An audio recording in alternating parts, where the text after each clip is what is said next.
Hello again. We're going to revisit the purpose, process, people 9-box model. And again, remember, we're looking at those three areas with the perspectives of customers or service recipients, employees or volunteers, and the organization or the business perspective.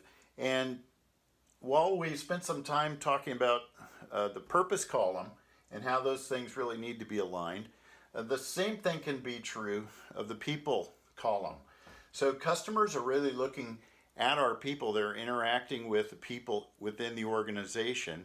And that's the primary reason why leadership development is so important. We need people to be thinking of themselves as having leadership, as having autonomy, but being able to do that safely without just chaos reigning. Everybody decides whatever they want to do. We need to create clarity around what the mission is, what's the vision, what are our values. And the better job we do that as leaders, the more we can begin to develop other people, leadership within other people, so that they can act as we would act. We act the same without having to be involved in what they're doing.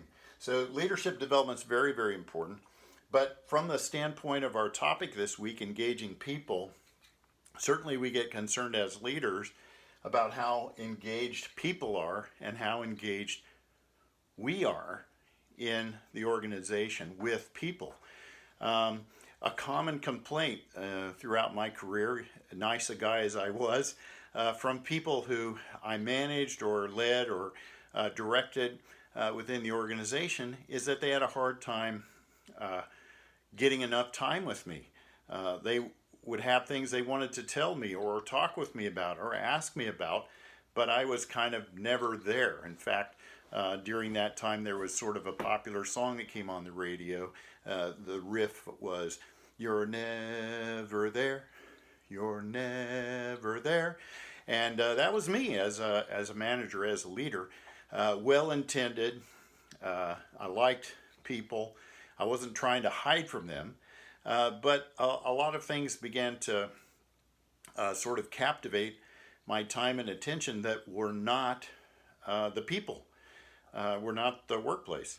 At one point, I began to push back against that by doing some simple things, by bringing in special coffee and my own special pump pot. And I would go to the office area, office supplies area, kitchen area on our floor where you could get free coffee. And when they were all done making the free coffee pumps with that stuff that comes out of those little packets, I would bring my grinder and my beans and grind everybody here, and smell the coffee. And I would brew up a whole pump pot and take it back over and set it outside my office. And people would come along sometimes, say, "Whoa, that smells like good coffee," and I'd say, "If you want a cup, you can have some. You can come have coffee here anytime you want to.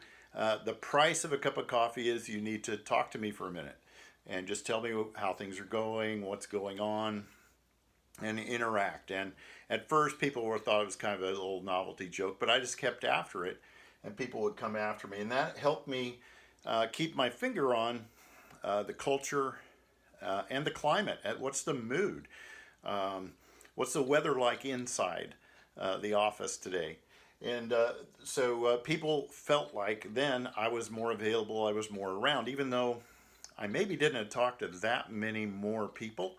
Just that gesture of openness and availability and wanting to be there. I also learned that was expecting people to come to me, and one of the most effective ways I could engage the workplace was to get up out of my office. Maybe I should have carried the pump pot around and given coffee to people, but to just drop in and spend some time seeing what's going on, observing what's going on, and interacting with people. And again, depending on the type of organization, there's not one right way to do that. But certainly as leaders, we need to be concerned about being engaged in the workplace, thinking about what's the culture of this place, and is it what we want? Could it be strengthened? And what's the climate? How are people feeling? And what could be done about that to address that, to make it more positive, to pull people up? And then managing talent, certainly a big concern of the organization. Do we have the right people? Are we developing them? Are we attracting the right talent? Are we developing the right talent? Do we have people in the right places? And there's a need for us to do that strategically.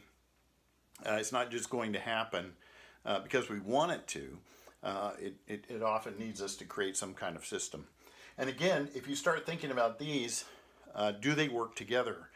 The way we're developing people in order to serve customers better, the way we engage in the workplace, the culture we're trying to build, the things we try to do to create the right climate favorable for what we're trying to do. What's our purpose? How integrated are these things? When we manage talent, are we just doing human resource management 101? Are we doing the HRM of the day? Or are we really managing talent with an eye towards who we are, what we're trying to do, what's our purpose, what's the value we create for customers? How integrated are these 9 things? That's a concern of leadership. And when we look at them together like this, there's some value where we can begin to ask the questions, how does some of these things relate to others? And often, in my experience, books are written about one thing, another book's written about another thing, another seminar on this. We create departments, often 9 different departments to handle these different things potentially if the organization is big. And as leaders, we really need to think about how can we glue them all back together so that we have a cohesive system, so that we have a culture that makes sense to people and is strong. Well, that's today's look at people column of the 9-box purpose, process, people model.